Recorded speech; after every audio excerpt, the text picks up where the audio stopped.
it right. Yep, and I'm not me, so I'm not going to go right in front of you. Thanks. Even though I do see we have an extra 300 taking off Nice. as well. Those are really nice planes for...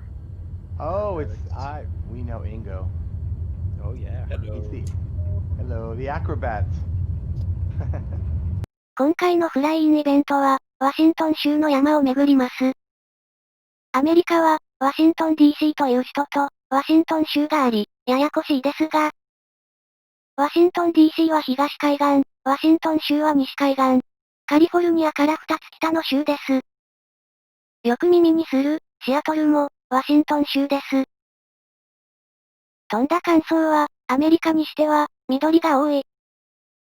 それでは、ほぼ無編集、垂れ流しの動画です。I do like this scenery at low level. It still looks really nice with the fields. Yep. I'm like, wow. I still am surprised when I look at it, and my brain just keeps trying to find the repetitive nature of the textures, like the old days. It just won't let it go. I'm like, I know I'm gonna find the quilting or the that repeated pattern that you suddenly can see. Like, oh, okay. The default patterns. Yeah, and it's just my brain still sort of tries to do it at first, and Well, I mean, look at it in front of you, like those fields with their different colors. Yep. And like the geometry of it is pretty darn good. Not like the model geometry, but they're you neatly see that those are different fields. They get the corners. They'll have their little roads. So, yeah. The placement of the trees and the uniqueness of the buildings. It's not like it's some kind of copy paste. Like I said, like you'd look off in the distance and you'd start to see, oh, there's that farm again. There's that farmhouse again. Oh, look, it's the barn or whatever. And your brain would begin to see that. And then it was like, wow, it's breaking the immersion. And this just, no matter what, you just don't have any of that repetitive. Even the colorations, as you go to different parts of the world, you can clearly tell that you're somewhere else. You're not just copying and pasting your way. We're going to take a small left to go to Mount Baker, which you can kind of already see. For me, it's kind of hidden by clouds, but I think that's Mount Baker down there. Yes. Getting a few Honestly, clouds that's myself. the thing about this scenery, right? It's all flat and farmlands, and then suddenly mountains. It's Abruptly. like out of the blue. Yeah. Boom. And the perspective is so well done that it's quite convincing that the way the horizon and I've said it a couple of times, and it's just no matter how many times I fly, it always catches my attention how well that's done. See how many clouds we got. I put mine. I had few clouds, but I've got, let's say, a few more clouds at the moment, which is not unusual for this area, Especially for those areas. I mean, as soon as you get mountains, you get clouds usually. Yeah. So it's very green here, so surprised. Can't complain. Can't be green without rain, right? Oh man. Exactly. But I mean, this time we shouldn't have thunder, at least. No, I have. I've noticed that that's kind of lessened for me. I don't exactly know why, so I'm glad. I did get that thunder bug a little bit, but I've flown a few test flights for the podcast lately, and I haven't run into those, so pretty good. I do see Mount Baker through the clouds. Yep, seems to be that big. You can see compared to the rest, the one that sticks out the most. I just got that one cloud that's actually obscuring my view. It's actually going to be interesting of a flight because, we might actually, we're talking last podcast about the clouds and how some of them might or might not be visualized exactly the same, but are supposed to be in the same spot. Might be the case again. Yeah, I wonder, right? I mean, now that we've talked about it for once, I'm thinking now every time I see clouds and we're in a multiplayer and I can talk with someone else to kind of compare between those difference of the clouds.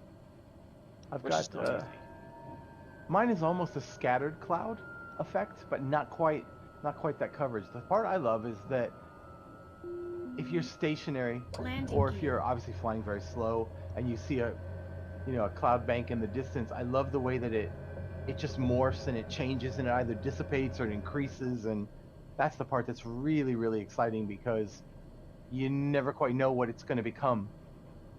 Granted, if you haven't set it, especially if you're using live weather, because then you have no idea what it's gonna turn into. I'm going into a cloud here, so I'm gonna get a bit of turbulence. Even though, honestly with you, it is quite random sometimes with live weather. I don't fully trust it yet. I could call it maybe a bit, it's that thing where you're used to it not working that you're not really trusting it yet. Right. Yeah. I'm the even same. though it may be fixed. So sometimes I do turn on live weather and I'm wondering, is it or is it not actually working? And when I get a nice sky empty of clouds, I'm wondering, is it on or Right. not? And Yeah, me too. sadly, I do catch myself. Yeah. You wonder, and there's nothing to actually tell you if yes or no it's really on, and if it's transmitting data. So really the only way for me to know if I'm on a live weather setting is I have this add-on, and I talked about it last week as well, called Unreal Weather, and that has a section in the weather menu in game where you can see where it gets the latest METAR from, and it shows it to you. So there I know I have the latest METAR, and I have a button so I can also reset it on my own. Nice. And those things, yes, I can totally verify. Like, it tells me. So maybe the live thing tell you, latest data received at this time, like computer time, and then it will tell you right away. Yeah, I've been tempted by those a little bit. I mean, I've been looking at the products and things like that, and wondering, because to be honest, in the past I did a lot of the community-based little add-ons, little freeware planes and stuff like that, but I never really got deeply into the payware community. Just a couple that I can remember. It's hard to remember actually, so I don't think I've never done a weather add-on. And Oh, really?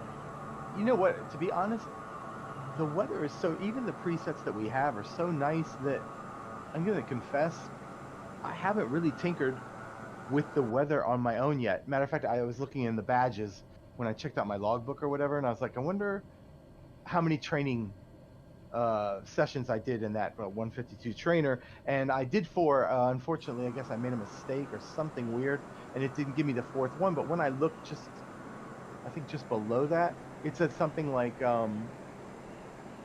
using the showcase, the camera, to like look at something for more than 3 seconds, and then another one was on the weather, that I changed the weather during a flight by creating my own, basically, and I hadn't done that yet.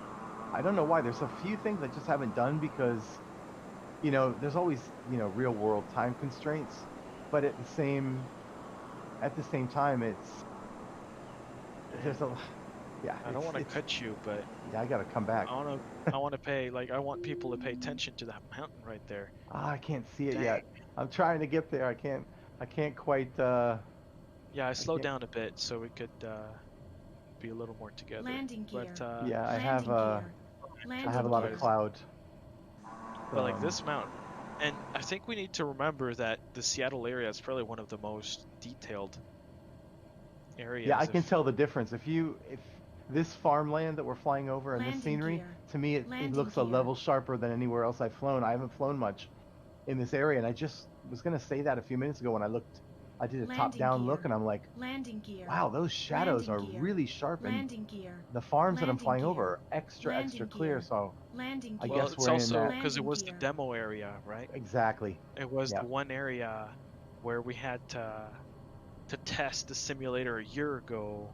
Well, we personally didn't, but right. A lot of the tech tubers and people from aviation and flight simming channels, some got invited in Seattle last year to go kind of see the first demo and presentation. There was interviews. Yeah, people could get hands-on experiences. So all this stuff was last year. They used the Seattle area as a pretty much a big demo. So Yeah. I would expect, and they told us there was a lot of level of details. So, well, if you can go up to Yeah, the you can max, which I see think it. was 50, even though don't quote me on this, I'd have to I review think my notes it's for that. 20 level of 20 detail. level of 20 details. I'd have to review that, but or yeah, 19. definitely Maybe you can it's get it. 19, it's 19 or 20. It was It's way around up there. number, I think. Yeah. Or if it's 19, it's from 0 to 19, like the good old. Yeah. Because you do have different level of details. Yeah. Yeah, and this is, yeah, I can clearly see a difference. So I was flying today in another area, researching a route, and just the trees and everything here are just, they're just way sharp. They're way more detailed. So it's great. I'm all for it.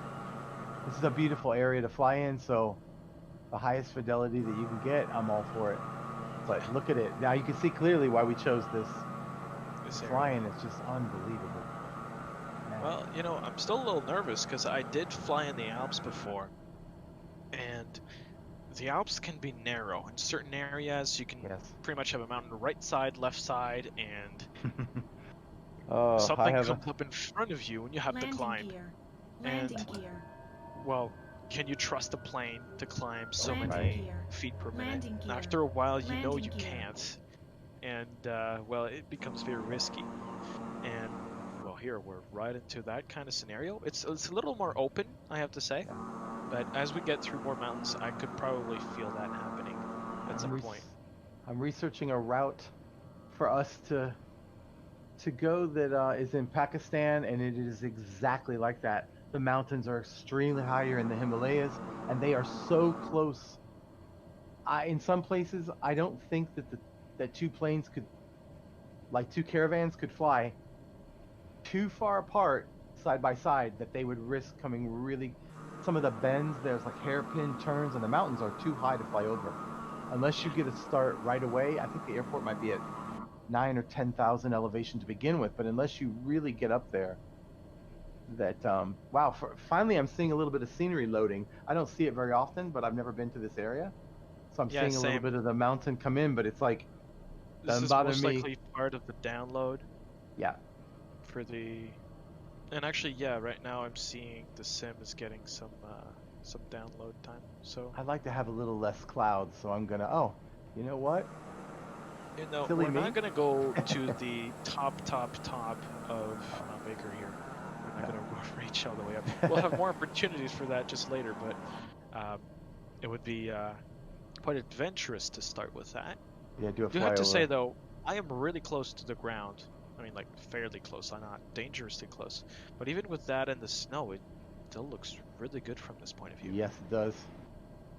I'm looking out my Landing gear. Landing gear. Yeah, it's amazing. Landing It's gear. like Landing I flew gear. directly over this Landing gear. mountain, gear. and I'm looking at it, Landing gear. remembering Landing that gear. flight, and I'm like, wow, this looks. It's put it this pretty way. Incredible. Yeah, it's way better than.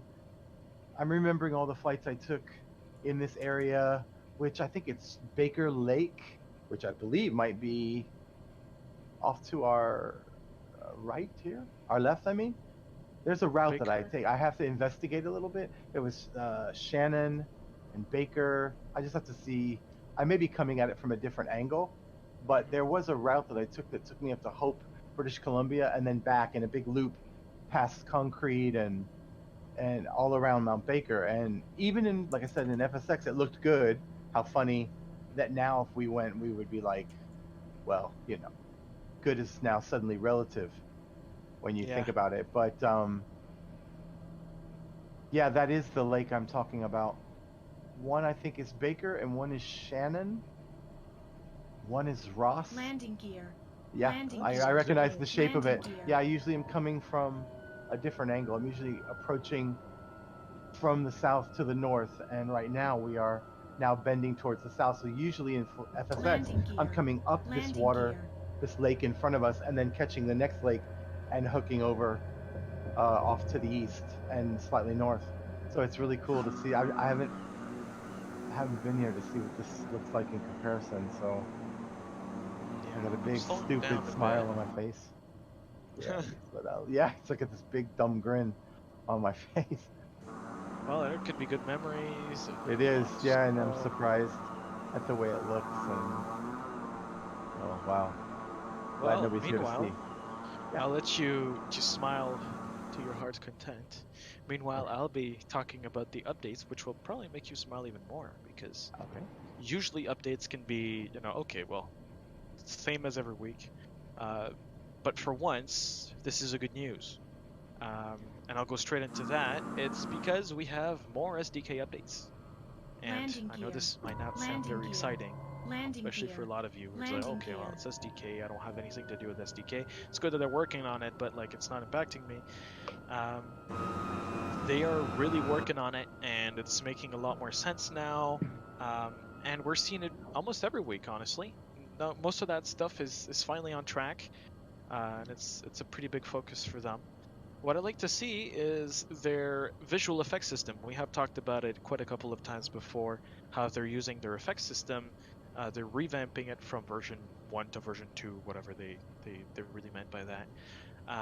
But what's interesting is now they've gone node-based, which means it's a pretty powerful tool. And they will make it available broadly, as they say right here, after the internal testing. So you can go check that yourself if you want on the update, 22nd of October. Landing gear. What I love about that is because it's node based, it's essentially a system where you can connect different.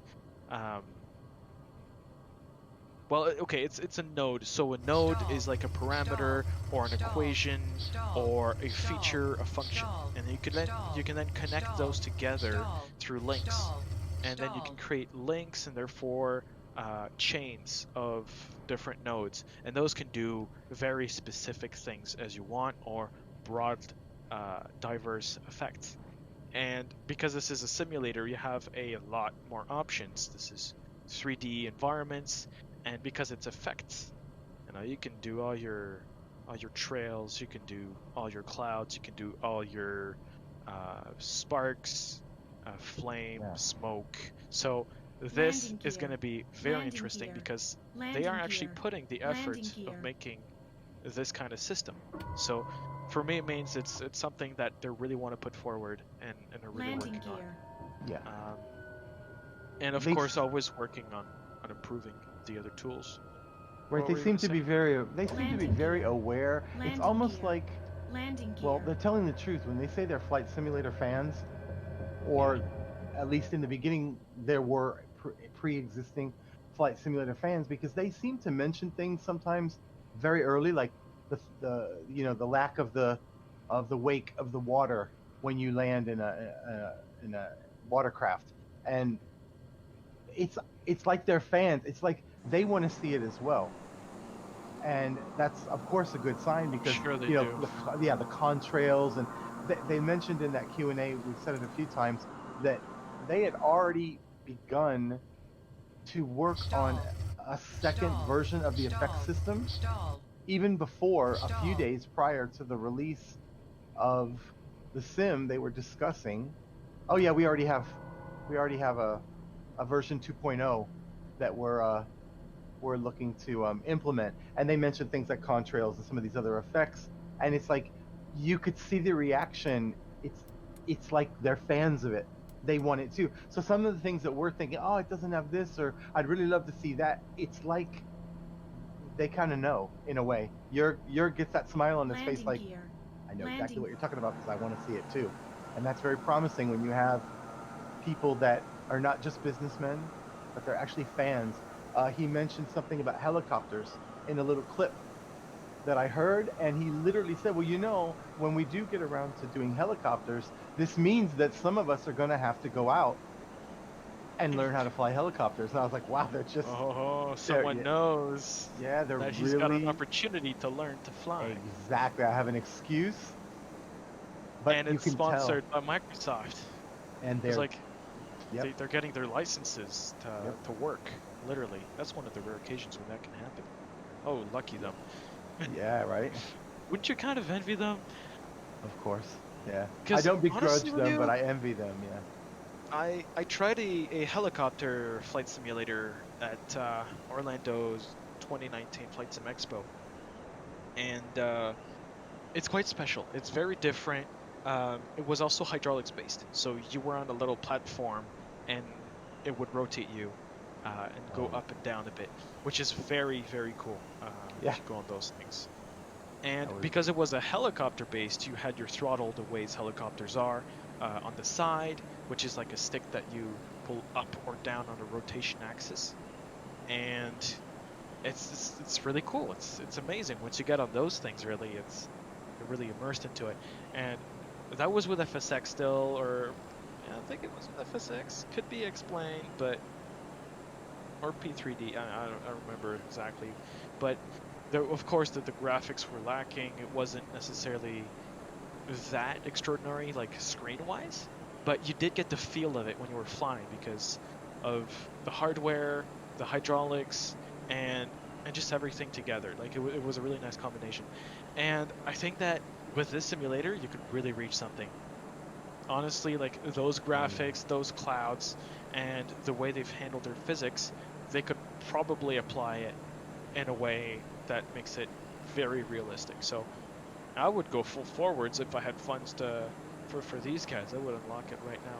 These guys, Oh, yeah. get them started on a helicopter straight away.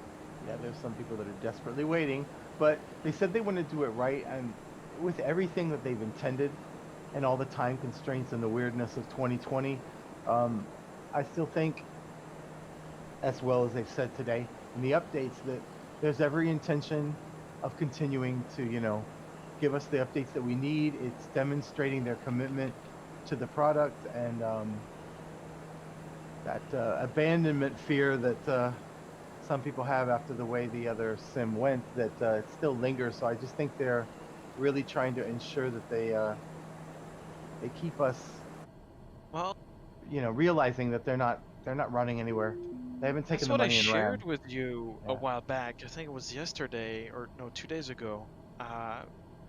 We started getting some news from different sources. Seems to come back from La Tribune, which is a French journal. And there's a bit of everything. Also from AVSim and Mad Infinite. It's like these different areas. I'm not sure which one was the first source, and I didn't have enough time to research that exactly, but what came out of those articles was that, well, of course, Asobo is not going to be just developing for the simulator. It's eventually going to move on and go forward. And what came out of this was, first, it's confirmed Asobo is at least supporting the new Microsoft Flight Simulator for 10 years.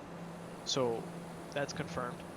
So GG, you're finally into that league where you have at least 10 years ahead of you to fly the simulator and know there's Right. going to be direct updates from the developers. And it's not just a few years like we've seen previously. So that's finally a big push, because honestly, when FSX was released, back then it was a lot of good things, but then it kind of faded out, and Faded, it yeah. relied a lot on its freeware and The community. its add-on community Yeah. to really work it out. It Yeah. kind of died as well with Landing well, gear. Landing know, gear. as soon as Landing gear. multiplayer died. Landing gear. Yeah, it died. So Landing gear. GameSpy kind Landing of died, gear. so this kind Landing of died gear. with it. Then they Landing went gear. back, put it on Landing gear. another Landing platform, gear. Steam this Landing time, gear. and then Landing gear. Landing well, gear. Steam Landing kind of gear. kept it. Landing Luckily, gear. the prices were not too Landing bad gear. sometimes, Landing but gear. Dovetail Landing Games gear. could have made maybe a Landing bit gear. more work with it, Landing I think. gear. Landing Because sometimes gear. it's not exactly. It's just maintaining. Yeah, your it wasn't. simulator. It wasn't So, innovating. It was just basically kind of keeping it. It kept where it was from a while back. Once you Yes. got your acceleration packs, your deluxe packs, and everything, once the product stack was out and you had your acceleration, it was pretty much it. Yeah. And that was it. That was probably 5 years of support, maybe 6.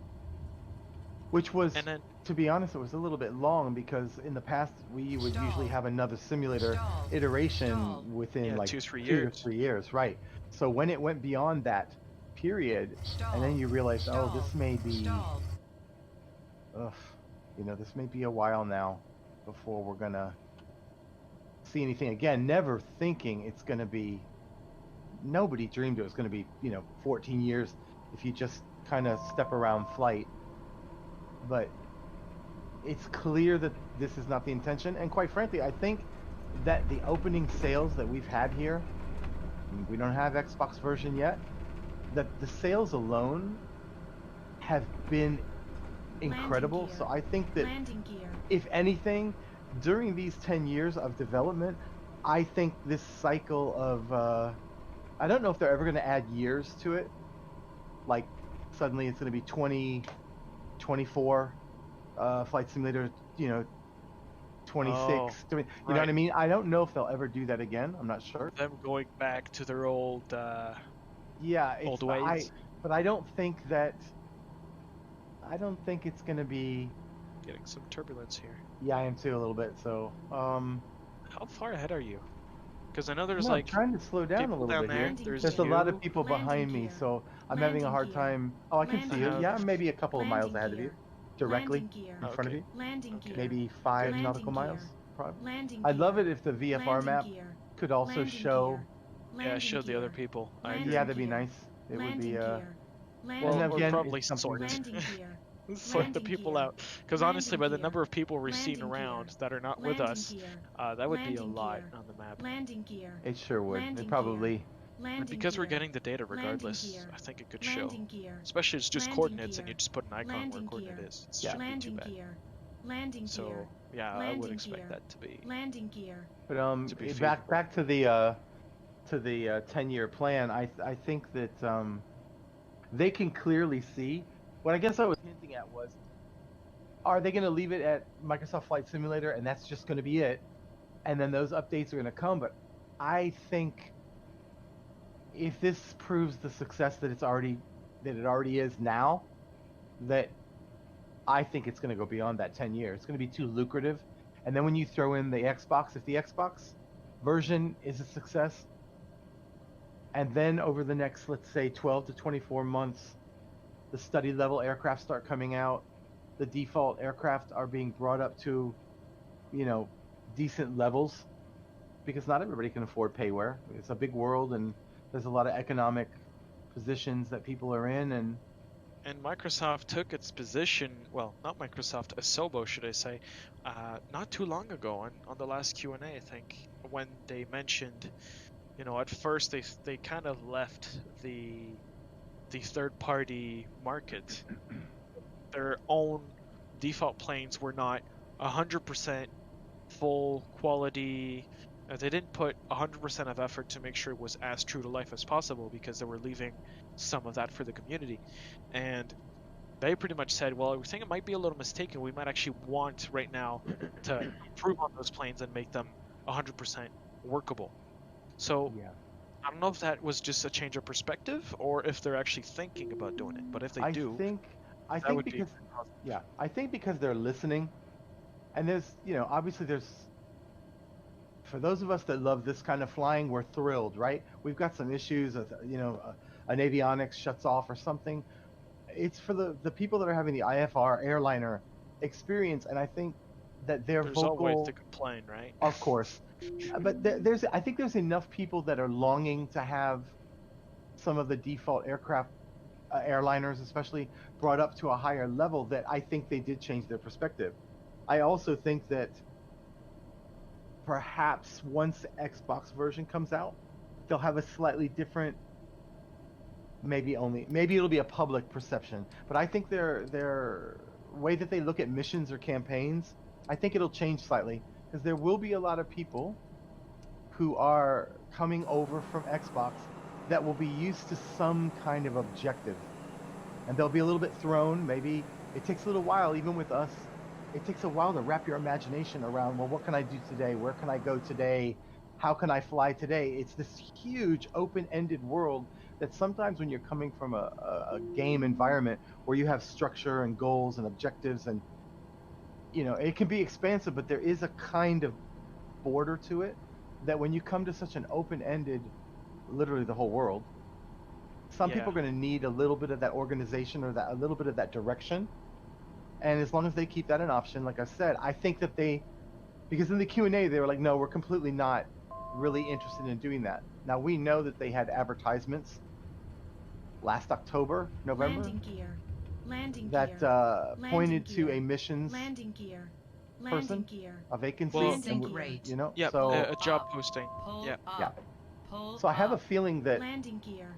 Landing gear. whatever that Landing gear. reluctance Landing to engage with the idea of missions and campaigns, I think publicly maybe it was a little bit more firm because they wanted to make sure they did not lose the hardcore simmer. They wanted to make sure they kept that person totally reassured. And until they're out and they're giving update after update and patch after patch, and you can clearly see after this went on sale that they're still here.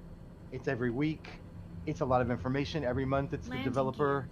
Landing you know, gear. Twitch Landing Q&A, and I Landing think they gear. want to make sure they Landing have gear. that Sync rate. connection Sync well rate. established so that Sync people won't rate. think, you know what, they're going to Sync bolt rate.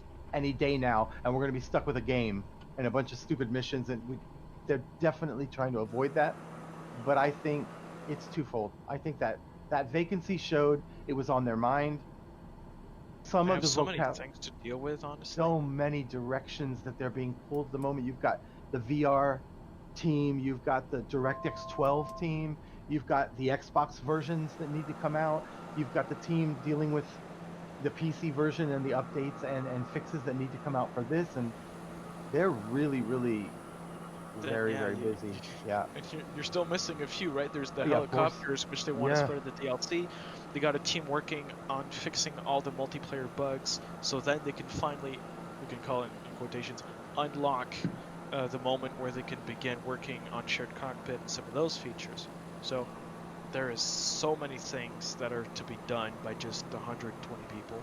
It's massive. It's massive, and that's why I'm being patient, not just from experience, because I remember when other simulators came out, and you know, this thing was terrible, or that thing was wrong, or this was only half done, and I Actually, remember this those is things. this is something I'd like the people that are listening, do it one time. Just go on the website, go find old posts from last year, or from more towards the beginning when there was still the alpha and the beta. Go look and see the difference, because there is a difference. Like I saw quite some things actually. I was talking with Simtom about some of the stuff, you know, about flying, because he does a lot of screenshots. Every week you might see one or two from him, because he does a lot of screenshot work on the simulator. We're just talking about this, and by going through some of the old pictures, I saw that the cloud quality really increased since the beginning, and not just on how grainy it is, but also on its shape, its texture, and the quality of it, the resolution at which you can get those smaller particles of a cloud compared to just being a big blob. Yeah. There's I mean, if a you just lot look, of things. if you just look straight down, I know you're a little bit behind me, but just looking straight down at this valley underneath me, and the fact that my brain, against my will, is trying to find that patchwork, repetitive, and just You can't. I'm looking like I cannot believe, coming from where we came from to where we are, that again, it's my style of flying. I like it. There's a lot of people that like it. So I have complete sympathy with the airliner people, because obviously they too want to have this kind of experience like that we're having with this kind of flying. And it is a bit more complex. So obviously it's going to be a little bit harder to bring in. And I think there was so much information on this sim as it's been developed over the last year that it brought a lot of brand new people in, and maybe some people have never experienced. It's kind of like the thing with the frame rates, 30 FPS, what are you talking about? They don't have experience with flight simulators, realizing that 30 in flight simulator universe is pretty good. It's actually great. There's So something more to that. yeah, they There's have something more to that, because in FSX 20 FPS you still see it. Yes. This new sim 20 FPS you don't see it as much. And the VSync that they've included in there, and they probably have a lot more techniques, and I also just entered a cloud. Those techniques are really changing it a lot, and you don't see it really as much. So I think there's something else to just being 20 FPS or 30 FPS. Right. There's more, because it's very freaking smooth for what it can be, and I think they're figuring out a way well, first of all, there's the usual step of adding extra frames, even though they're going to be the same frames. There's all these different techniques that existed before, but there was a clear difference between FSX and FS20. Yeah, that's why I said there's going to be a learning curve. There's going to be a learning curve for us who are, excuse me, experienced, and there's going to be a learning curve for new people that are being pulled over by the images they're seeing, by the stories they're reading, by the videos that are on YouTube. And as we've seen before we even really started doing this, when we were just having simple, basic discussions, do you remember how many people would say, oh yeah, I've never touched a flight simulator in my life, I don't exactly know what you're supposed to do, but I've seen these images, or I saw a video, and it's so incredible. I find myself here. I brought myself over to Discord, or I stumbled onto a blog, or so it's a lot of brand new people coming, and they may not realize that flight simulators are extremely complicated. And like you just mentioned with the FPS issue, they're used to 100 FPS for a first-person shooter or more, and not realizing A, you don't necessarily need that, B, you probably shouldn't expect it, and other issues like with certain systems on more complex aircraft, that it's going to take a while in that first iteration. They may say, well, Microsoft Flight Simulator's been around forever. I'm like, yeah, but there's a huge gap. So it's like starting over. You've got all new people, basically. You've got new technologies. You've got new things you can take advantage of. You just have to figure out how to, bring it over from that old engine that we had from FSX, excuse me, that they're developed, that they kind of used as a scaffolding to bring them over. But landing gear. Landing gear. Yeah. Landing gear. I love the game. Landing I mean, gear. it's Landing a gear. step that I would never Landing thought. gear. Like from the things I Landing saw, gear. I would never Landing gear. like. It's more than I Landing gear. expected, to be Landing honest. gear. I absolutely Landing agree. gear. Also, the Landing performance gear. is more than I Landing expected. gear. I So agree. Landing gear. I'm really in love Landing with gear. this game, and I Landing see gear. the Landing gear. I see Landing the whole Landing gear. perspective, like Landing gear. what Landing will gear. it be in 2 years? Landing Like look gear. at GTA 5, what Landing it is gear. today, right? Landing From gear. all Yeah. the mods that Landing are there. gear. So Landing gear. yeah. this Landing gear. the potential Landing behind gear. this game is crazy. It's unreal, to be honest, because no one can really like determine what we will have like in 2 years from now on. The future's so bright you can't look into it. Yeah, Right. it's that's why I That's think well that said. 10-year, yeah, I think, thank you. I think that 10-year plan is an idea, but I think the success of this is going to be, like you said, in 2, 3, 4 years, what all is going to be brought into this. I think Right. that this is not going away anytime soon, especially with the dedication that they've gotten. And they've gotten obviously, they've gotten a return with 1 million copies or more sold that we're aware of. That, that's an Yeah. amazing amount of, I mean, if everybody only bought the base version, that's 60 million. That's a we know- great start. We know a lot of people just didn't buy the base version. So, Right. well, I I mean, buy you could probably everything. create estimations. Yeah. It's Xbox good news users though. haven't even touched it yet. Landing Exactly. Listen, if they can sell 500 million, the more they can sell, I'm thrilled. If it's 10 million, if it's 50 million, 100 million, I don't care. Because the more people that come, the more inspired, dedicated they'll be, because obviously they're going to want to take advantage of it, and they know that they're going to have a huge audience, and that only helps us, so that when people cry out for a feature or a plane or updated maps or whatever it is, they know, hey, imagine Xbox has 90 million users. If they could Right. get a quarter of them and add that to Landing gear. the flight simulator Landing world, that gear. would be Landing unbelievable, gear. exponentially Landing gear. unbelievable. Landing gear. So I think that, Landing gear.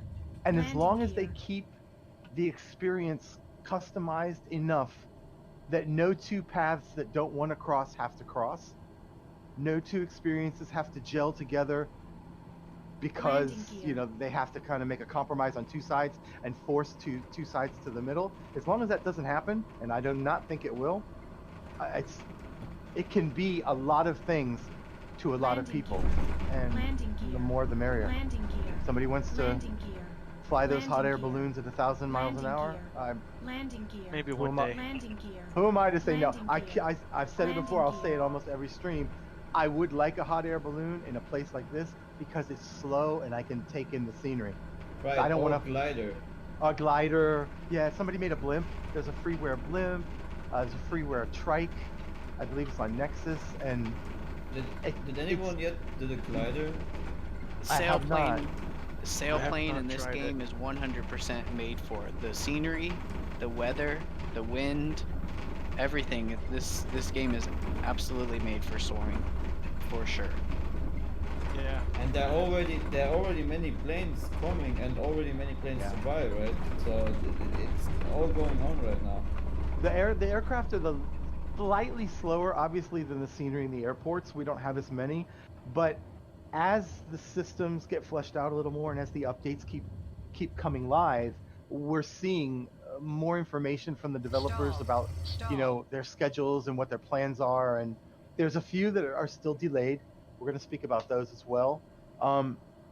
Like for example, we have one of the products that came out. It's called a Long Easy Rutan Model 61. I don't know if anybody's seen that. I don't know a lot about the plane. It's very unique. It's like a It looks almost like a plane. wing Yeah. with one propeller at the back. Kind of the like rud- the Icon, but it's the whole plane that's more of a wing. Landing gear. Yeah, Landing and gear. it's got a Landing nose gear. wheel that actually Landing retracts. gear. The main gear does not. He did say that I don't want to get this wrong. Landing He gear. said it was cantilever. Landing gear. I can't Landing remember. gear. It's Landing a gear. kind of Landing gear. system that Landing isn't gear. exactly modeled Landing yet gear. in Landing Flight gear. Simulator as it stands Landing right gear. now. But Landing gear. as those things again come online, they'll be able to make the fidelity of that aircraft, better and better. They have a new Italian jet trainer made by a company, India Foxteco. It's an MB339A. So that's a new one. Of course, we have the Kit Fox, we have the Coronado, and the Cessna L19. So they are coming. They're a little bit less Well, they're frequent, simpler but- add-ons, Exactly. right, as well. Exactly. Because they're just, it takes time to develop things. It takes time for you to learn and understand the tools to adapt to a lot of new things. Because development for X-Plane, development for P3D and FSX are much simpler. They're using older technologies. They're well known and well documented.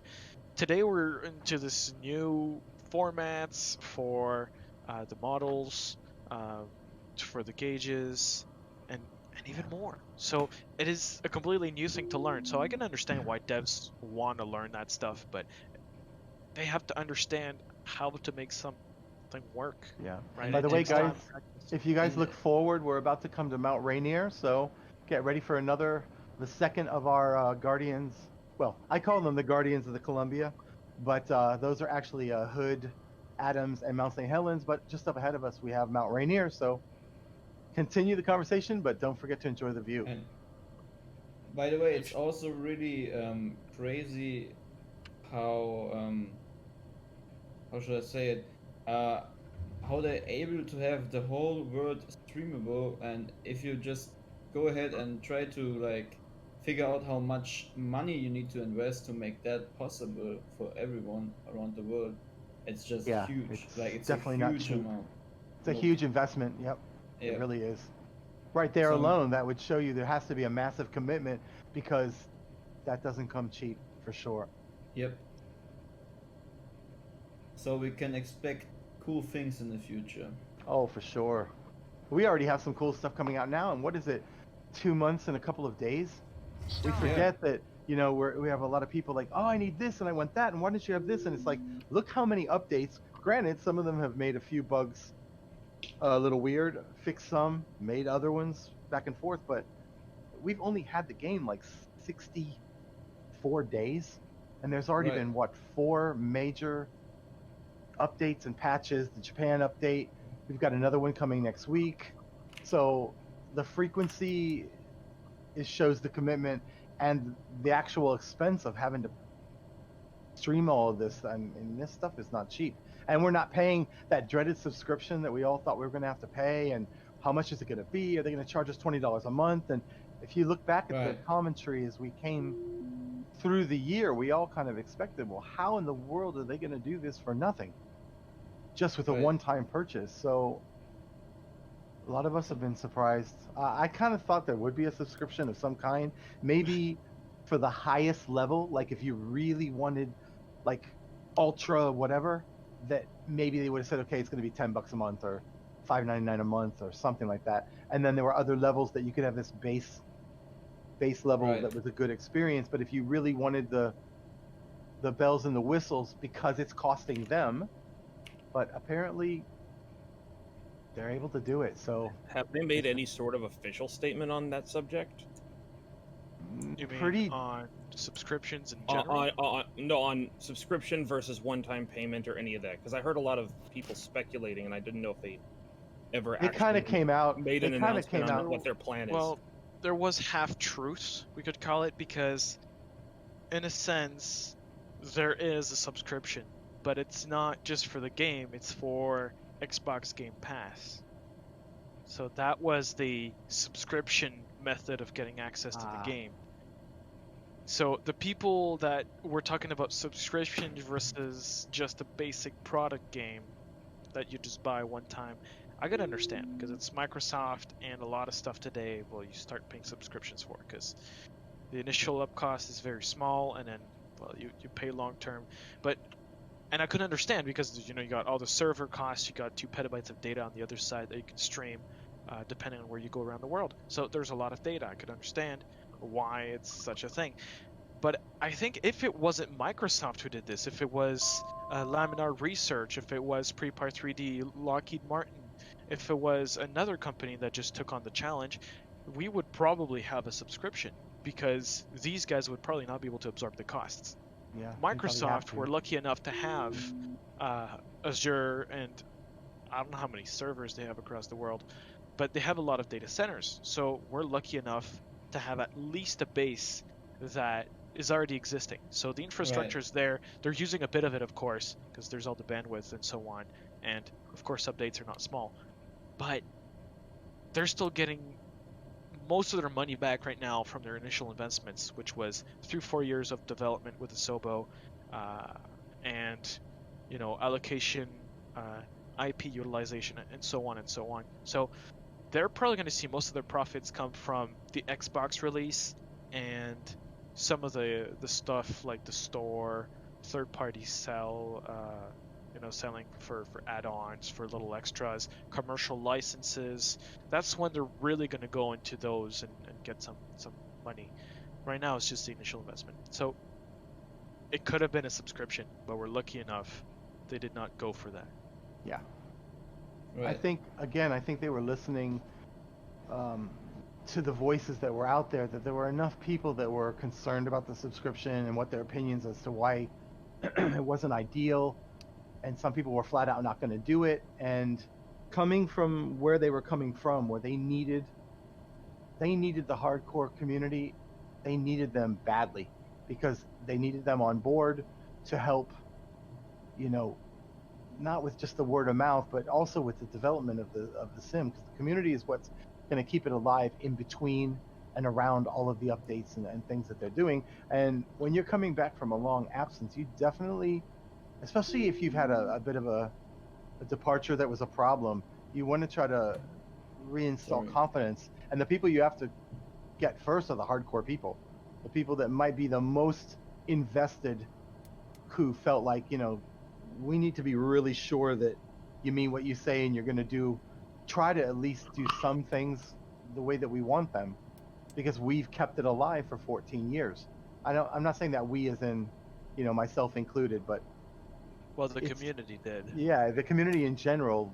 And technically you did, because anyone that flies, just even from time to time back in FSX when, you know, 2014, 2016, all those people were still downloading add-ons, commenting on the forums, and just being around. Even if it wasn't much, the community was still alive. You had all those websites, Flyaway, Aviation, you had, you know, all those websites that still existed. They still exist today. They have the new category now, FS20. But they're just holding, I don't know how many terabytes of data of add-ons and scenery with just donations. right? Because that's how they hold up their servers. And I know they probably had to put their own money in there as well to keep it alive, but it was still alive. It wasn't dying like we'd see other servers or different other things that need hosting online, especially with that amount of bandwidth. Yeah. So Because people loved it so much, they wanted to keep it alive. By the way, I just wanted to let everybody know a little something about Mount Rainier as we come across its path. It's 14,411 feet. Surprisingly, it is considered to be one of the most dangerous volcanoes in the world because of its high probability of eruption. So hopefully we will pass on by and it will leave us. Boy, that would be an Easter egg, wouldn't it? That would be an Easter egg right there. yeah, if you fly over Mount Rainier, it will just explode on you.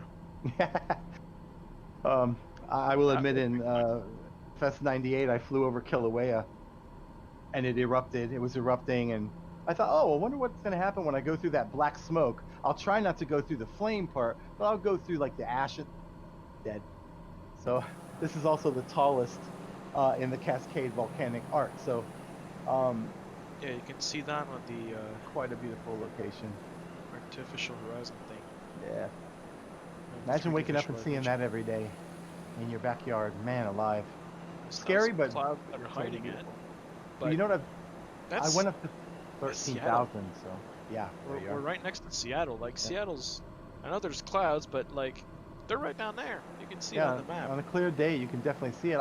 I could see Mount Baker from Vancouver when I was in downtown Vancouver. It was a really, really clear, sunny day, and lo and behold, very similar, obviously, to Mount Rainier. And I remember asking somebody, I'm like, "Wow, what is that huge mountain?" Like I think it was 65 miles away. I could have that completely wrong, but I was just amazed that it was so clear on the horizon, and it's just a spectacular part of the world.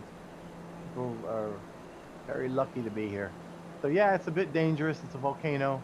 You never know what's going to happen, and they've done it so well. I mean, I think they put extra attention to detail here. Not only just the area, but I think Mount Rainier got some special love because it's looking great even from this distance, and I don't think all of the scenery is completely loaded in. So it's quite nice. It is quite a lot of scenery, especially it is some of the first time I really fly in this area. I did fly below like this whole area, but that's much further south of where we really are right now. So I haven't been here since the new sim was released. I used to, like I said, in FSX, I used to come here all the time because for what it was, even Mount Rainier looked good.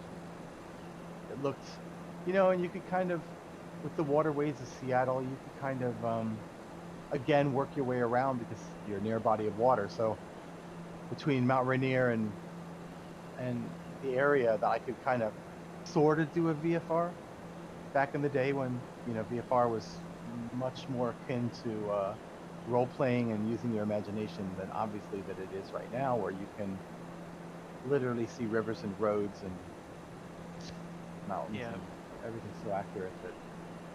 I want to touch on something. Sure. Because, we talked in the development update about a few things, but there's one part which I found very interesting. It's the partnership series update. Well, part of their update is just saying, well, we had 7 episodes, and thank you to all of the people that were part of those partnerships, because the simulator wouldn't be what it is. And that includes, Video Blue, Black Shark AI, FatSim, Bing Maps, Textron, Gaia Simulations, Aerosoft, and they said, there's more to come. In the coming weeks and months, we will continue the series and will present our collaborations with Azure Cognitive Services, NAV Blue, key third-party partners, several plane manufacturers, peripheral makers, and a few surprises.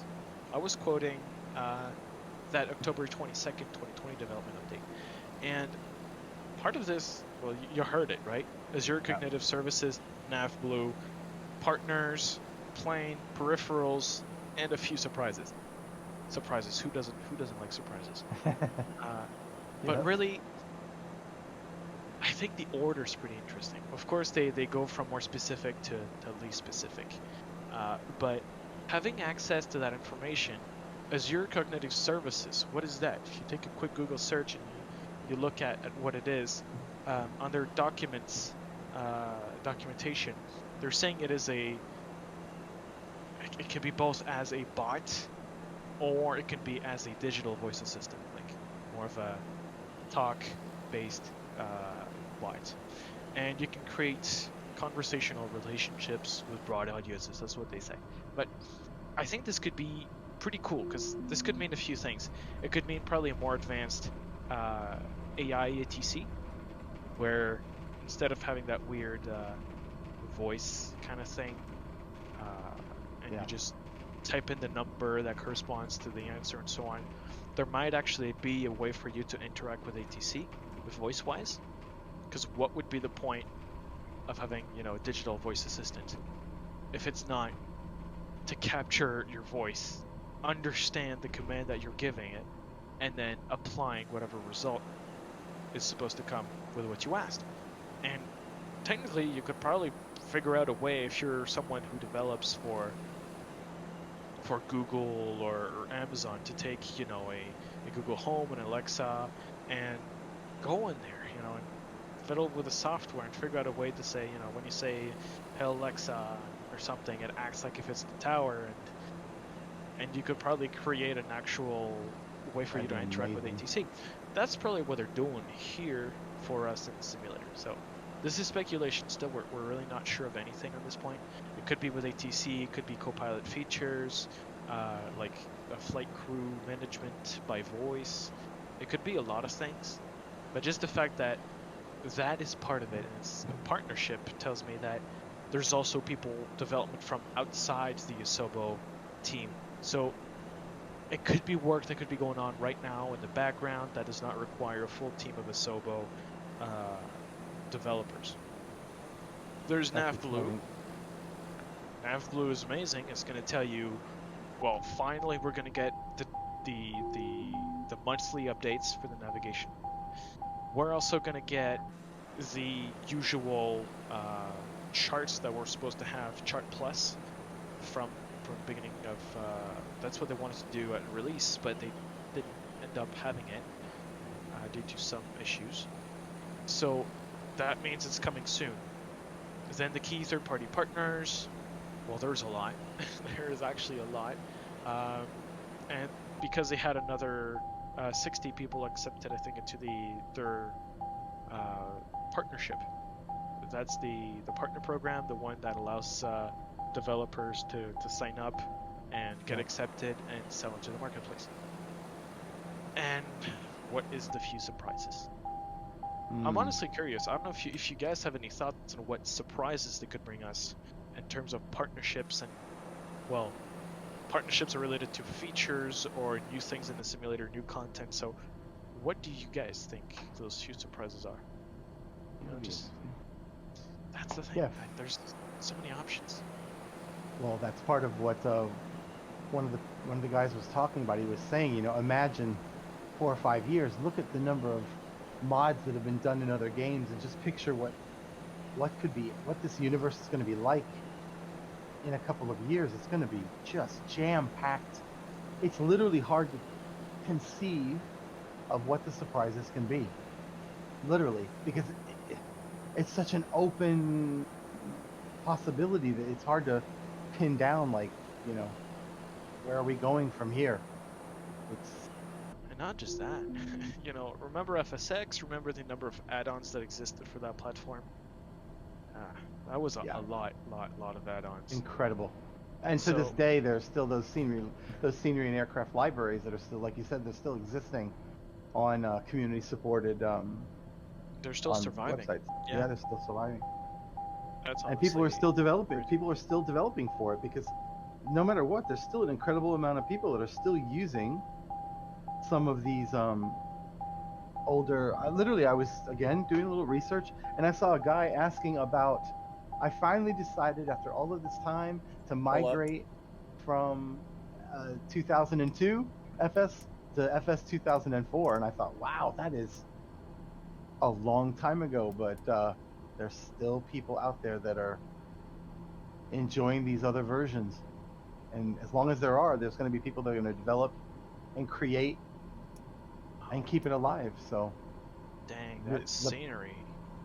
yeah, I'm it's, sorry, I'm right now going through, there's like this formation that I'm looking at right here.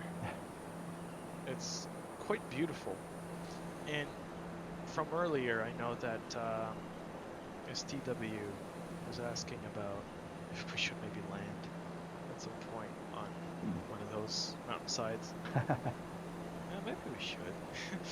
I wish we were in the Cub. The X Cub What? probably could Oh, Savage come Cub. on. You could probably still do it. I mean, yes, your landing gears are going to be a little soft, but Yeah. it's not as Probably big of a could. wheel and everything. But you could probably end up doing something like that. What I also like about the game is the fact that I now stopped playing all these FPS games, shooter games, because I always wanted something that, like, every game, you know, that came out in the past years, it really, like, the last game was Red Dead Redemption for me, and all these games just getting boring after, I don't know, playing it a week or something, and I just wanted to have something that like keeps me playing because it just improves every now and then, right? So I'm just really glad that this game came out because I was just I didn't really, you know, back in the days I played many hours of FSX and then I lost the track of it. But now I'm back at the aviation and I really love it because it was always my passion, right? I just forgot about it. Like I don't know why, and now I'm so glad that I have a game where I can spend so much time in and it doesn't get boring, right? Well, and the fact that so many of us can't go anywhere, we're all kind of stuck where we are. We can't travel, and for those people that have that travel, that wanderlust, and you know, Right. all of that goes into this, the love of geography and history, and you know, ancient sites and aviation itself, and you know, cartography, and all of these, you know, other pieces that all fit together to give you that kind of. I'm flying so dangerously. I'm Right. into a Wow. cloud right now next to the mountain. I'm not sure Oof. how close I'm supposed to be, but I know I'm not going to make it. Like, I have to go I'm up at sideways. 13,000 feet, and I've 13,000. Yeah, I'm not. And I've gotten out of the clouds because it was spoiling my view. So, and how funny the clouds are so well done that it's not like flying into a billboard for Yeah, you know, I'm at 2 85 seconds. knots at 9,000. So I'm like Jeez. right literally on the mountainside. Try to slow down a little bit. I'm speeding along. Normally, I'm so far behind everybody else that it's. I keep having to check if It's everybody's me still right around now. me. I'm the one behind. It's just because that other side of the mountain was beautiful. Like, Oh, guys, look ahead. We've got Mount Hood and Mount Adams that are coming up. I think Mount Hood is like 11,000, almost 11,250 feet.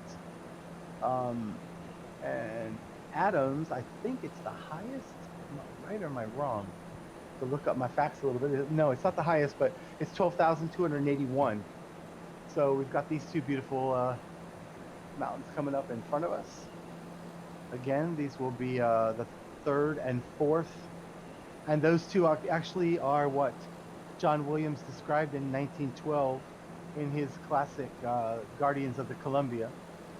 That it was Hood and Adams and Mount St. Helens that were standing majestically over this beautiful area when he visited it more than a century ago. And you can see why he was inspired to write a book. And again, as our buddy there said, who would have ever thought that Flight Simulator would come back, first of all, because I never thought I'd see it again. Right. And, you know, I did this weird thing periodically, and I don't know if anybody else did, but occasionally I would think, well, maybe I'm just not hearing anything about it. So I would literally do a Google search over the years, and I'd put in, like, you know, Flight Simulator 2008, but nothing would come back. Or Flight Simulator 2010, thinking maybe there's some story out there that they're developing a new one. And I would do this periodically, and it just, you know, I obviously after a while I stopped after you read about the Aces Studios and how much it just seemed like, well, this is never coming back. A flight. I remember seeing that beautiful image of the cover for Flight, the artwork, and I thought, wow, that's amazing. Never believing that the simulator would look like that, and yet we're looking around now. And if anybody can recall that artwork for Flight, it doesn't look very far off from what we're seeing now. That was 2012, and I thought, well, maybe they'll be inspired. I didn't purchase Flight, but I guess I was hoping that it would be a success, and that would inspire them. A lot of people bought it. Yeah, no, and obviously, there you go. It wasn't the success that, if it would have been, let's say it was more of a traditional simulator, they may have, we may have seen 2014, 2016, 2018, so that 2020 would just be another along the, wonderful road. So literally, I missed it so much that I would periodically search for it just to see if some seed of development was out there somewhere that would say, hey, this is coming back. The way they kept this a secret, we always hear that all the time. Oh, that can't possibly be the truth because it's way too many people to keep a secret. Not one story on this simulator prior to last year. Did anybody hear it? Because I certainly didn't hear one whisper that it was in development, that it was even a thought in their mind. Really quiet, It was super, super. Well, they were so hyped about quiet. it themselves, they knew it was not something that they really wanted to leak. Yeah, they were all so invested in it. This is something I kind of learned from the technology side of things, is when you want to leak something, and it's mostly, for me, I learned it from hardware, especially like CPUs, GPUs, that kind of thing. It can be very difficult or easy to keep back certain information, depending on how serious you take that information. And like AMD in the past has done a lot of, well, not intentionally, but there's been a lot of leaks because of who they had in the marketing departments and sending the data to the board partners that would create, their own lineup of cards and thing, So there was a lot of leaks, and data was really traveling a lot. Now, for example, their latest AMD GPUs, it's been very quiet until only a few days ago. And that was very intentional, and they had really kept it quiet for a long time, and they really put an effort into keeping that quiet. So, sometimes we were seeing them to the point where the leaks were coming from NVIDIA people. Do the work. My problem was I'd be sort of lined up. I'd be sort of lined up at a distance. I always had a hard time seeing the airport in FSX. I'm trying to fly like this. I'm not using a bunch of systems and things like that. And every time I'd always be too low. I'm like, well, where's the runway? Where's the threshold? And I couldn't see it. So I was like, and invariably I'd be too far left or too far right. And then when you attempted to make corrections with a keyboard, you couldn't do it. No matter what you did with the sensitivity, no matter where you went with it, if you turned it way up, you turned it way down. It's just the very quick, fine detail that you need to properly keep your alignment, keep your attitude and all that. It's absolutely impossible. And I don't know how I retained my love of Flight Simulator so long, because literally the entire time I never had a joystick, and I certainly never had a yoke. Back in the day, it was CH. Yeah. So the moment that I got it, plugged it in, using FSX, the very first landing, I'm like, why haven't I done this, 15 years ago? Why? So it can make an iffy pilot look good. Yeah, so, I just refunded my Logitech because it didn't ship yet. So. Oh, there you go. Yeah. Okay. Now I think I'm gonna get a Bravo, but the problem is most websites are saying it may not ship until 2021. Ooh, let me see. You know what? While you're there, I'm gonna look and see what mine says. If any of you have a site that ships it earlier, then go ahead and send it. Yeah, I'm gonna look right now. I'm just looking to see where I ordered when I originally got my yoke. I got it from my Pilot store, I believe. So let's go on here and have a look and see if they have any update. Would you get the throttle though? The throttle from the same place? No, I don't have the throttle yet. I've pre-ordered. I pre-ordered there. On my Pilot store. Yeah, and I'm just kidding. They were pretty quick when Honeycomb started shipping directly. The orders that they had, direct from their website. I think it was less than 30 days after they started that I got my landing gear. I'm trying to let me go and check and see right how now long you ago Place On the my, order. Landing gear. on my Pilot Store, you Landing can't gear. even Landing pre-purchase gear. it. It just Landing notifies gear. you when it's available. Landing gear. Oh, wow. I did this a long Landing gear. time ago, so let me. Yeah. I'll let you know. I'm curious to see when I actually. Mhm. I placed the order back in September. Oh no, I'm sorry. No. I'm looking at the wrong order. I placed it back in July. Mm. But right now it's only submitted, so I don't have any updated information. But yeah, first week of July, second week of July, I decided, okay, now's the time to get in. I probably should have went direct with Honeycomb, but I like to try to be loyal, and I was happy with the way, you know, it arrived in great condition. It arrived very quick. It actually arrived quicker once they said they had shipped it. I think they said 5 days. I think I got it in just under 3. And it really wasn't that long after. By the way, we're approaching Mount Hood. For those that are not too far behind me, it's the last of our. You're kind of the only one. Oh no, am I? I've tried to slow down. I'm down to 40% on my Yeah, throttle. I know you're trying. It's just that they had a little landing competition down there, I and should've tried. well, Would've been for fun. some people it didn't end up amazing, but Would end up being let's me. say they just had a bit of fun You know what I trying might to do? land down there at least. Might do a little. Well, if I do too much of an S turn, I'm going to S turn right into the side of Mount Hood, which would not be cool. I'm going to get close and see what kind of wind It would be modeling nice they to have. watch though. I wish I could see your plane model from down there, but it would be nice to Oh, see. Boom, I'm and then at- your name I'm tag at disappear. 10,800, so I descended a little bit. Of course, while I'm babbling about my horrible keyboard skills, the plane is descending and I'm not paying attention. Thank God I'm not a real pilot, right? But yeah, I'm gonna get a little bit close to the mountain here and see if there's any downdraft that's gonna give me a little bit of grief. Again, we've mentioned it before. Some people were like complaining they thought that the reactions in the clouds were too much, and I'm like, dude, I don't think they're enough. Especially maybe in a small Wait. cloud, but in a thunderstorm, they could use a little bit more of a boost. We have a lot of people again that are, we're talking 20 years used to a certain feel of the simulator, and we're all going to have to realize that once these physics and dynamics get perfected, they're never going to feel like X-Plane 11 or FSX or P3D version whatever. They're never going to feel like that again, because Yeah, once that's you the past. when you implement these new systems, it's going to feel funny.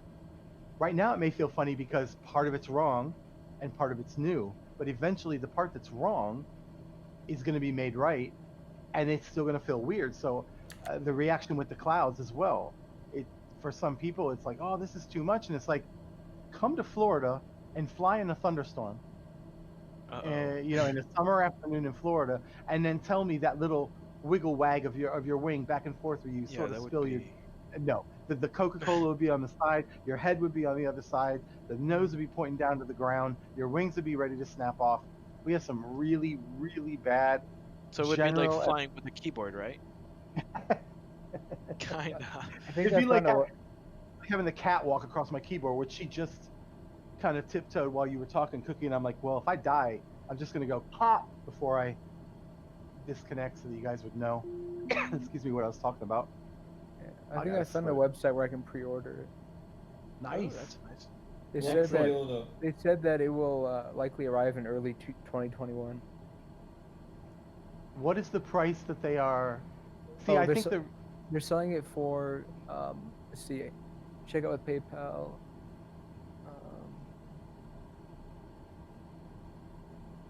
So I mean, if you want to share the link, yeah, event text, so yeah, other people. I'll do it. Yeah, they're selling might it be for. interested. They're selling it for a normal price, $250. nice. That's nice. I think new orders definitely I would expect, if you haven't been in a sort of queue by now, that I wouldn't be surprised at all if it was Yeah, that sounds about right. 2 more So I think down I'm the just gonna road. go ahead and get it and wait. Yeah, I can't wait for it. That's another thing to me, that I'm using the keyboard for the throttles, and sometimes I have to go. It's a pain. Yeah, it is. I'm having to move the. You kind of need a throttle and do. yoke. You need to physically be able to have a sense of where your hand is in the range of motion, that you don't have to use, keys on your yoke or whatever to look down at your throttles, and it's just going to be great it's going to be, I think for me, I think it's going to be a similar effect that it was once I had the yoke, that it's just going to revolutionize the feeling of flying, simply because you have physical, tactile, things that you can feel and look at without having to fumble for keys or which button combination to see which thing, or zoom wheel and all that stuff. It's going to be so much more instinctive to just literally glance over to my right and I can see where that throttle is. Otherwise, like I'm doing now, I'm flying an external view, so I can see the scenery, but it also gives me a little bit of so I don't have to look down as much in the cockpit. So I'll go in the cockpit and for a little while, but then for me, I don't know why I don't like looking away from the view too long. I guess that's from the horror days of flying with a keyboard. If you looked away for 10 seconds, you look back and your attitude was some ridiculous, I'm 3/4 upside down, or something was out of the whack. So all those years of that, I don't like completely taking my eyes off of something that gives me an idea of my orientation. Although with the glass cockpits, it's much easier. I used to fly with the old gauges all the time, so you didn't necessarily have that as much. You could see the terrain just by being in clouds or whatever. So when I have to look down or press a key command to, like I'm doing now, to look at the central quadrant, if I'm not paying attention to the glass, I'm like, no clue what's going on with the plane. Although having a yoke in front of you, again, physically, you also can physically see that you haven't bumped it or turned it or whatever. So the same aspect, having a throttle quadrant where I can look over and see where the mixture is, not remember what the percentage is, have to hit a key command, look down, move the mouse to hover over it, and then it tells me what the percentage is. I could just look over and go, it's in the middle. That I can't wait. I can't wait. So I think it's going to totally just change. Go autopilot. Well, yeah, I try not to do it as much. I don't know why. That maybe it's a holdover from the old days. I figured I was already such a terrible pilot that I should try to hand fly instead of using the autopilot. You have friends, they're like, oh dude, you use the autopilot because you suck.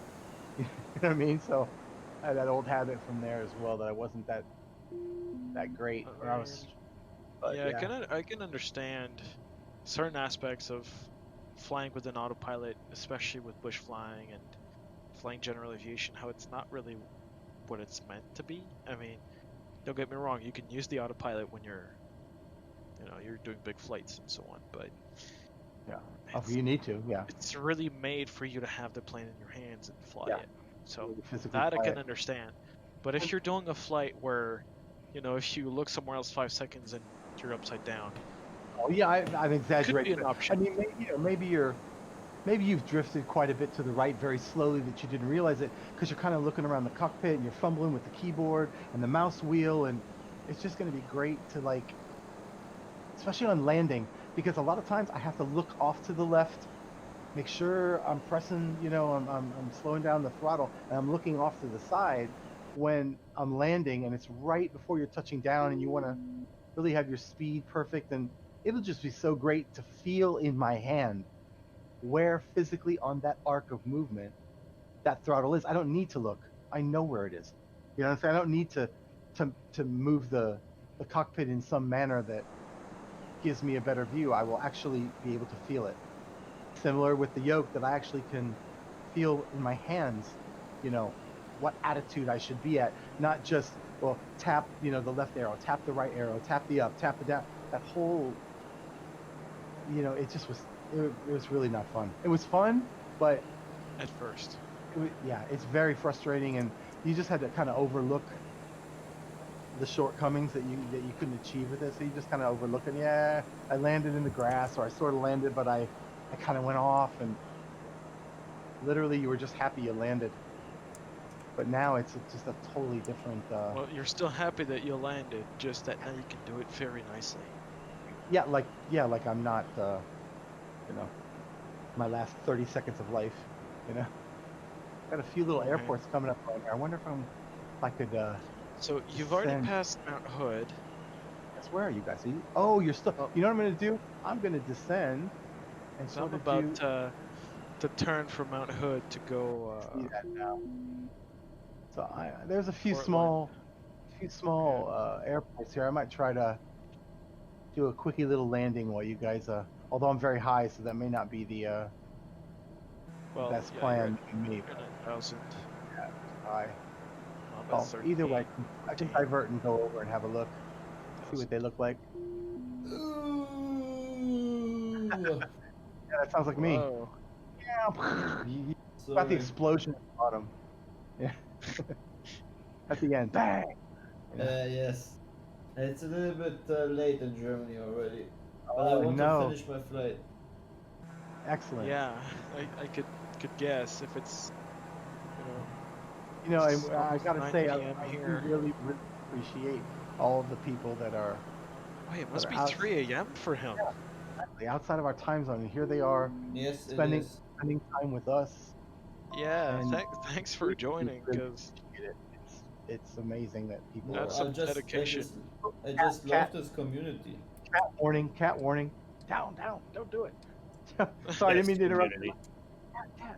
let's No. watch for weird behavior. By the way, one thing I find interesting in the game, you know what it is? What? You know What that is it? many that the windows have many scratches and stuff, and they look views like supposed to be in real life, right? Yes. But I don't know what it like for small details, like sometimes like throttle or certain buttons that pilots press in the cockpit. Why they didn't add this Oh, up they're not. to it, right? I think that So we've it had a looks bit discussion. used. Discussion about that. Cookie and I, we have a slightly differing opinion on it. I thought that in the past they never bothered to put in-op. You just put your mouse over it and it didn't do anything. To me, the fact that they took the time to put in-op, it's almost like a place marker that I think some of those things they're gonna come back to. Oh no, I mean I don't I I'm don't confused mean with. yeah, sorry, I don't maybe my English No, is just dying at this time. I want cat to kill me, so I might have misheard you. Go ahead. So I mean because like the windows have these scratches, right? They look used like from a Yes. used plane. Landing But gear. why didn't they Landing go gear. with this theme all over, like the cockpit, for example? Yeah, that was kind of weird. I said that before as well. I said you've got the scratches on the window, but the outside they look pristine. So I Yeah. was a little. It's got to be Matter- well maintained, or they have some plans for later, which they're not yet really revealing. Just like they Right. said, there's some secrets. Yeah, I love- surprises. I love the used looking planes, I gotta be honest. And I'm also really happy like for the future when there's going to be old planes, old airliners with these really old engines and old Yeah. instruments. Float planes, I want hot the air balloons at 400 knots, The old gliders, helicopters, the old Canadairs. I want the Super Constellation. I want the Strato Cruiser. Oh, I know someone who's World War II, like plane fanatic. He would love that stuff. You know why I like those planes? Again, those older prop liners were easier to control.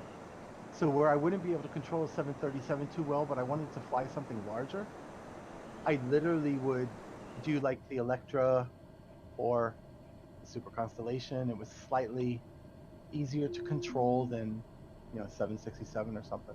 So kind of diverted here a little bit trying to land, but I'm too high, so we'll see if I can go to Eagle's Nest, which is off to the left.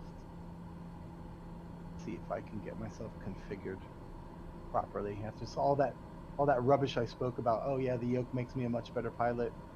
Now you'll see. Oops. I mean, there's still all the planning, and that can't be Yeah. used with a yoke. No. That's the part that can still. Although I'm doing pretty good. I mean, I probably would have been dead by now with the keyboard for sure. Overspeed into trees. Well, you would have had to learn the autopilot for that, for sure.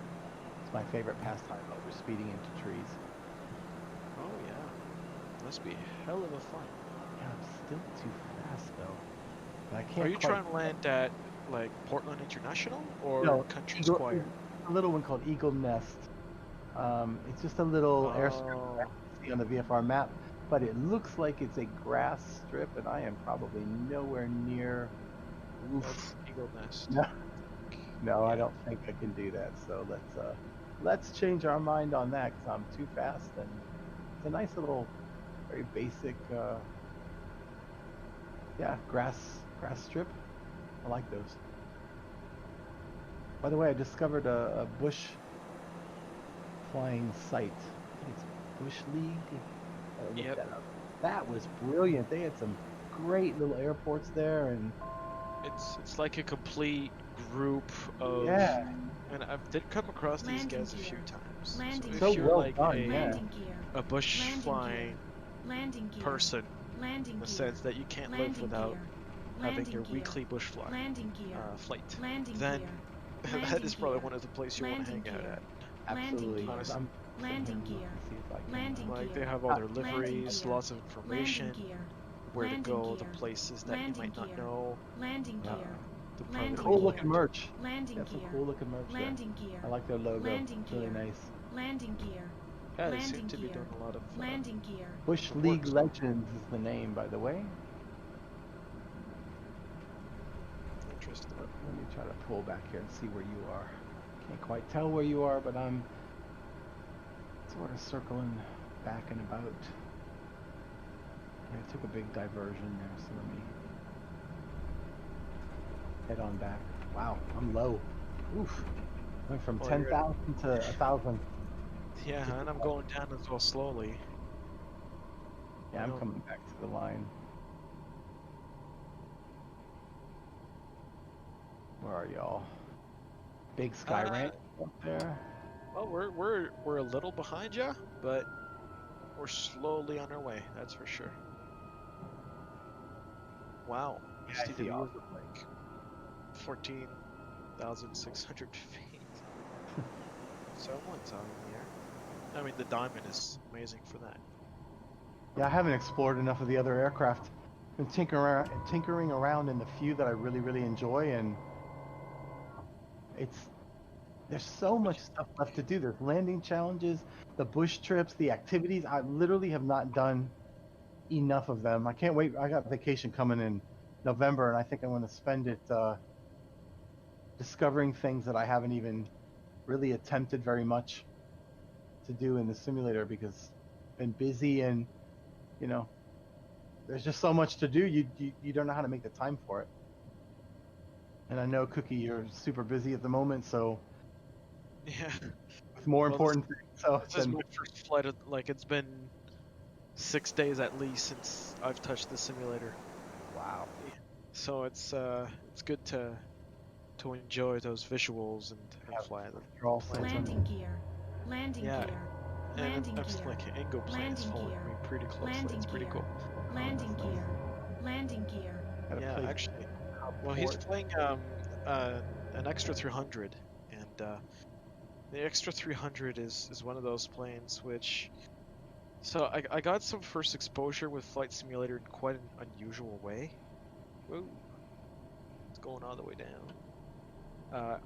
I started with. It's not really flight simulation, but it was RC flight simulation. So when you go RC, you go small plane, and so it was this little thing, kind of like a simulator, but it's not really all around the world. And it was made for people to practice flying from a perspective-based point of view. So you'd be on the ground static, and you would only rotate on yourself. And so you would try to fly this little RC plane. That was, so it was called Real Flight, and I was on the version G4 back then. So that was like, I don't know how many years ago now. And it was a very difficult challenge because you're standing there, your plane can go away, but as soon as it needs to come back, all your controls are inverted. And that is not an easy thing to do with a small, lightweight plane that can easily turn around to do a looping and that kind of stuff. So that was really my first experience with flight simming in a weird way, I have to say. Then of course FSX, I like instantly got that in afterwards. and that was probably 10 times better. Just from the Mine- different point Mine of view. started because I just wanted a PC back in the day, and I saw the That- box. Yeah, saw the box like, wow, you can fly all over the world. Look at those triangles for mountains and the rectangles standing on their end as a skyscraper. And but you know, your imagination back then. Look at the rectangle, it's a runway. Oh Yeah. man, My first one was Flight Feel- Simulator 95. wow. I think mine was 95. Mine was Flight Simulator 95. Then look at today, right? Yeah, you're looking at this now and you're like, if you would have told me then, yes, someday you're gonna see this, and it's like, good dude, come on, you're lying. That's a movie. You're playing a movie. That's not a game. That's not a simulator. So yeah, Well, it's amazing. You know, sometimes I do this with you, File. I just send you a screenshot, but it Yep. looks like it's reality. I can't tell sometimes. And I'm sure some people do this at home, right? They have this one picture which looks really good, and then you want to trick, you know, your family, your friends, and so you send them the picture and you tell them, hey, look, there's, and so you try to add a little description that would make it sound like if it was a real Yeah. thing, and then you wait to see the reaction, and they're like, oh wow, yeah, okay, and you know they just comment on it, but they actually totally gobble it up that it's true, that it looks like it's a real picture. Yep. I did that with the A320 quite a bit because my family's a lot into aviation, so it's not easy to trick them, but I did it once or twice and it was very rewarding, honestly. It's just a lot of fun. Have you shown them while you're actually using the Landing simulator? Have they gear. come over and Landing kind of gear. watched you? Landing gear. Yeah. Landing gear. Yeah. What Landing are their, gear. what was their Landing first gear. impression? I'm curious. Landing gear. What do they Honestly, think? Landing gear. Well, Landing gear. well, I'm French, so of course, going to the Alps, the French Alps, was the first thing to do. And, well, you know, at the very beginning of the simulator, the Alps were not 100% amazing, but Okay. we could follow the road, know exactly which turn to take. You could recognize it very well. Then we followed everything. We followed this little river, and then we ended up in the place. Literally, okay, if you turn right here, you're literally at the place. And there was even a tree right where there was supposed to be a tree in the middle of a field. So Oh, wow. the accuracy was there. It was definitely not exactly perfect, but it was definitely recognizable. Like the building they put in instead of the chalet was not exactly what I would describe as one, but other houses around did look like a chalet enough to be considered one, so that was fine. The trees were there. Honestly, the satellite imagery wasn't so bad. I'd say the worst part was probably back then because now it's been fixed. Most of the mountains, the top edge would be very, you know, rough. Yeah. The texture was very low quality. The polygons were also very visible. Sometimes there were some angles that probably should be there. So there was all these things. So it was a little difficult to manage, especially flying and watching. But you know, there was a lot of great scenery to look at. So yeah, they were pretty impressed by that because we could recognize everything, and like if we were in a car, you know, you go there, you go right. Yeah, here's the tennis courts, for example, and you continue down the village, and yeah, this is where you'd buy this. This is where you see this person, and so on. So it was really quite familiar. So that told me a lot of details are present in the simulator, and it's just a matter of refining those details. As these world updates come in, those things are going to get. I'm very interested to see what this U.S. world update's going to be like. I wonder. Obviously, going to be a lot of data. I wonder what exactly. At the Portland International. Yep. Or did just, you touch- actually, we have one that's further ahead. Yeah. Kilo. I know you guys are Lima. further ahead, but I wanted to know if you guys at least enjoyed. I didn't. I was sort of doing what I usually do, gawking around. Wow, look at this, look at that. And I'm like, oh, I'm too high to land. What a surprise! It's the story of my life. So I said, oh, Yeah. we're kind of up the river, so I'll just keep going up the river here. But Because you guys are ahead, so I would have been expecting you guys to have a bit of fun at Should've. the airport. shoulda, I'm not, but Going really fast. I'm trying to, manage it a little bit, and I'll do a low altitude flyby. the caravan really likes to go, and it doesn't really like to slow down. So you have to really, really force it Yeah. a bit to slow down. It's really powerful. So That's true.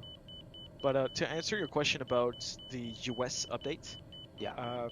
and I know I might be repeating a bit myself here, but in the live Q&A that we had about a month ago, they were pretty clear about it.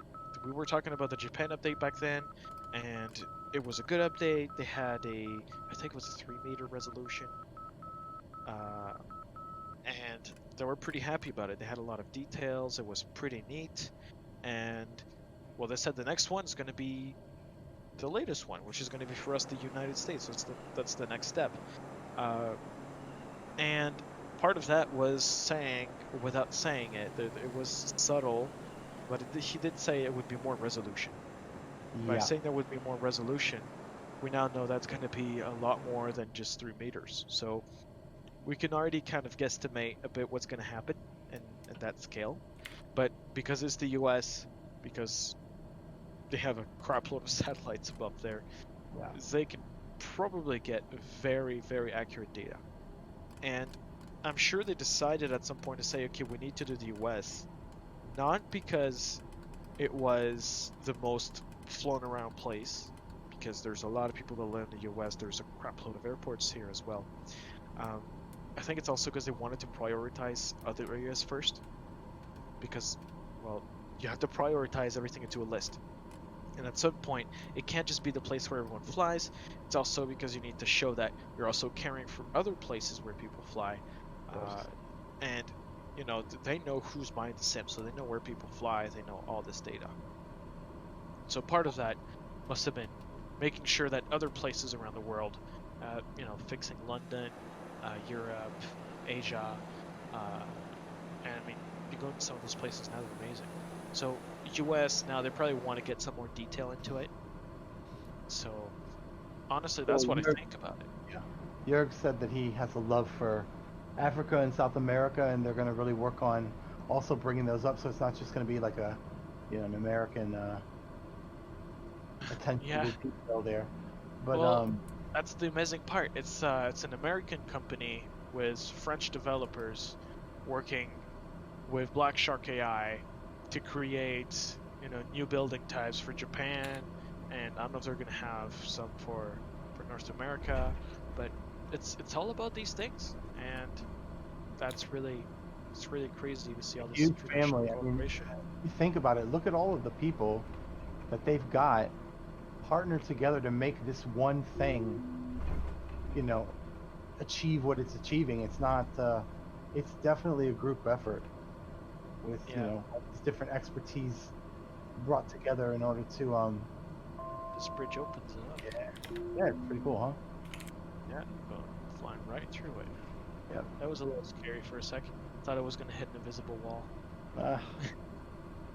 I'm up You ahead. never- Some of the with grass bridges. areas in this middle of this river are quite nicely done.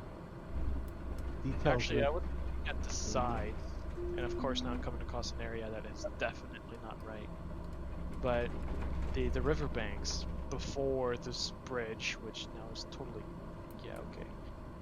It's on purpose. At the moment I want to compliment the sides, like the riverbanks Of course. that were really good. Now it's like The commentator's curse. Yeah. of course it has to happen now. Of course. Well, you'll get a little bit further ahead where I am, and it's just right up the middle of the river, kind of off to the right, and it's just really nice. Farmland and the way the trees are laid out, and looks quite convincing. Yeah, I'm down by the water.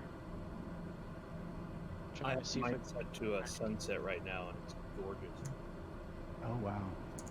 Thought to try Yeah, to check. especially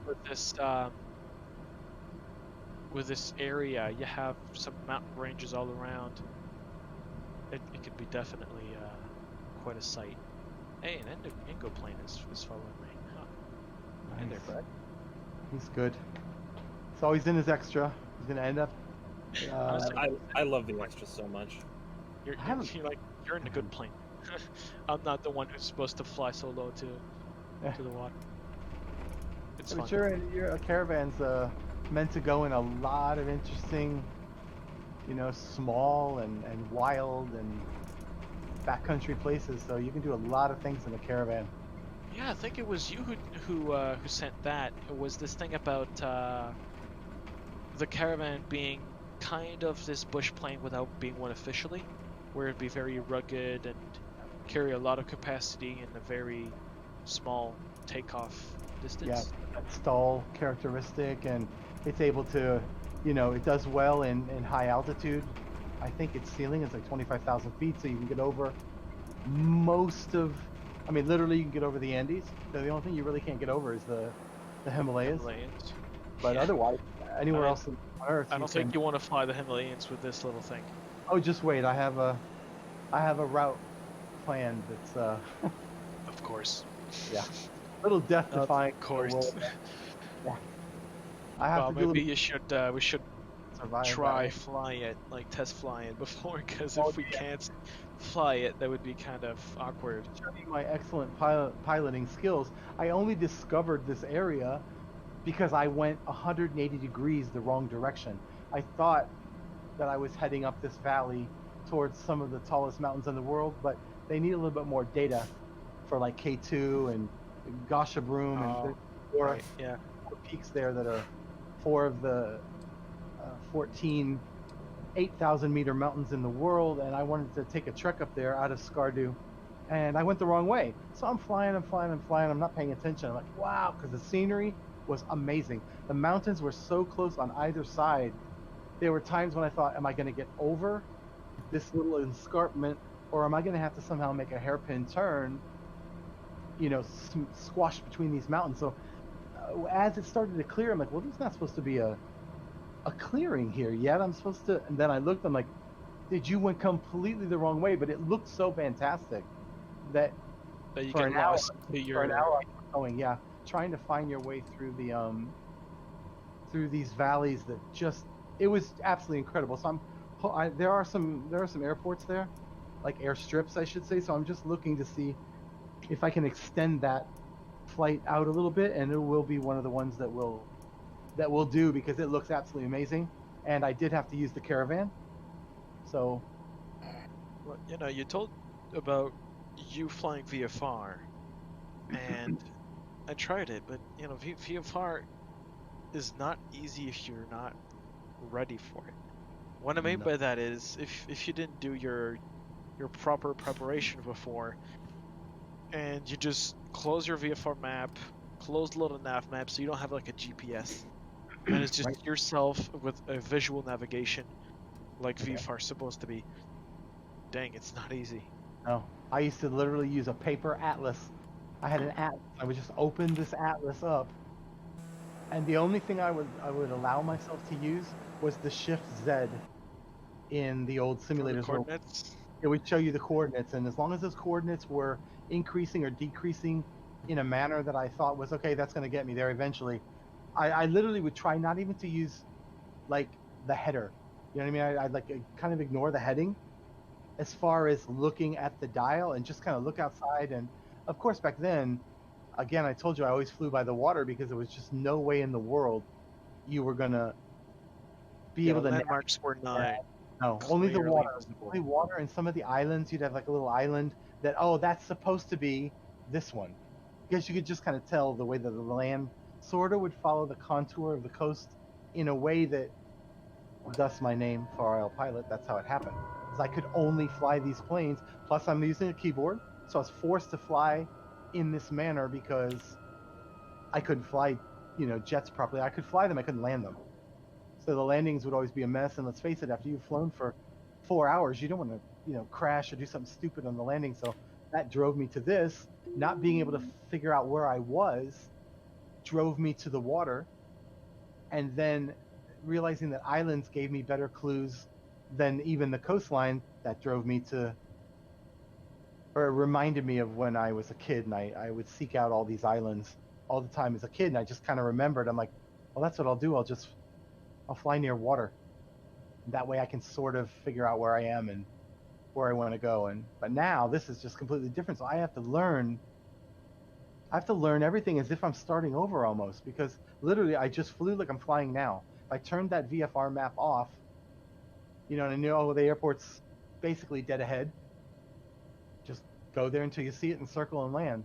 So now it's like, well, how do you use all of these, everything that the G1000 has to offer right now? I know it's not, fully modeled, but eventually it will get a lot better. I think, like you said before, I think they sort of made it sound like, well, in the beginning we didn't really think that it was so important that the G1000 was too much more fleshed out than it is, but the feedback that they got, because they were just going to leave it to third party. We've given you a rudimentary version of it, and we're leaving room for all of our third party people to, come along and fill that gap. But they realized there's still a need to bring the default aircraft and systems up to they have to be up to at least FSX level of detail and accuracy. Obviously, we want the detail and the accuracy now to be more commensurate with a next-gen simulator, and I think after a very short period of time, they realize, you know what, we have to do this, and I think they will. But literally, when I find the time, I have so much to learn that I never used any of these things the way I flew before, because it just didn't make sense for me. I'd spend all my time trying to mess with the systems and look out, and I'm like, well, where are you? You can't recognize where you are. Now, FS9 and FSX, they did have a little bit of, highways, sort of gray, gray lines on the ground. You're like, oh, that must be, I-95, that must be, Route 10 or something, but it wasn't, obviously it's not like this. So now I have the proper inspiration to actually learn to fly in other ways and learn to fly more professionally this way. Although the bush flying's still going to be the thing I love the best. You just jump in the plane, you fly around whatever objective or scenery or With whatever. the GPS. Good luck for the Himalayas, because that's going to be...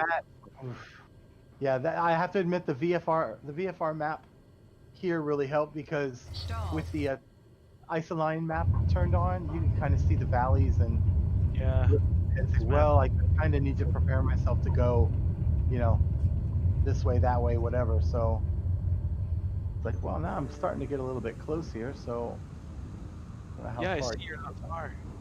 Oh, I love the way when you put the flaps on in a Cessna, you just shoot straight up in the air.